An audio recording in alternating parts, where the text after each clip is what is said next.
খুব শর্ট নোটিসে আমি আমার এক বান্ধবীর বাসায় গিয়েছিলাম।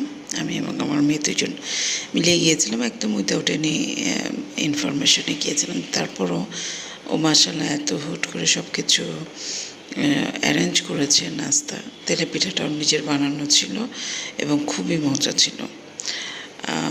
অন্যান্য যে আইটেমগুলো সেগুলো খুব সুন্দরভাবে পরিবেশন করেছে এবং খুব অল্প সময়ের মধ্যে। আসলে আমরা এত সময় জানাইও নেই আর কি, হুট করে চলে গেছি। তারপর ওর হাতে বানানো চা অসাধারণ মজা হয়, আমরা সেটাও খেয়েছি।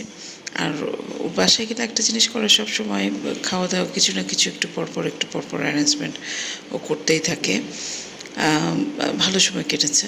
আসলে হুটহাট করে বন্ধুদের বাসায় যাওয়াটা অনেক ভালো লাগার একটা বিষয়। তো চায়ের গল্প বলতে বলতে চায়ের ছবি চলে এসছে।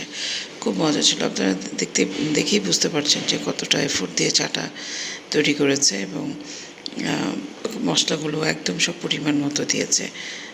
স্বাদটা ভালো লেগেছে খেতে, মানে আপনি একসাথে 2-3 কাপ বসেও এই স্বাদের চা খেয়ে ফেলতে পারেন, এত মজা ছিল চাটা।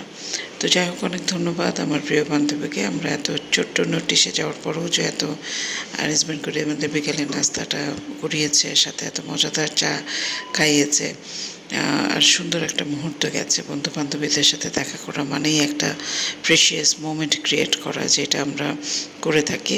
খুব ভালো লেগেছে, সুন্দর বিকেলটা কেটেছে আমাদের। বিকেলের নাস্তা শেষে আমাদের জন্য রাতের ডিনারের আয়োজনও করেছিল আমার বান্ধবী, এবং দেখেন হুট করে সে কত আয়োজন করে ফেলেছে। আসলে গুণ থাকলে মানুষ সবই করতে পারে, এবং সাথে হচ্ছে সদিচ্ছা। তো দেখেন অল্প সময়ের মধ্যেও কিন্তু আমাদের জন্য একদম ডেলিশিয়াস খাবারগুলো রান্না করে ফেলেছিল।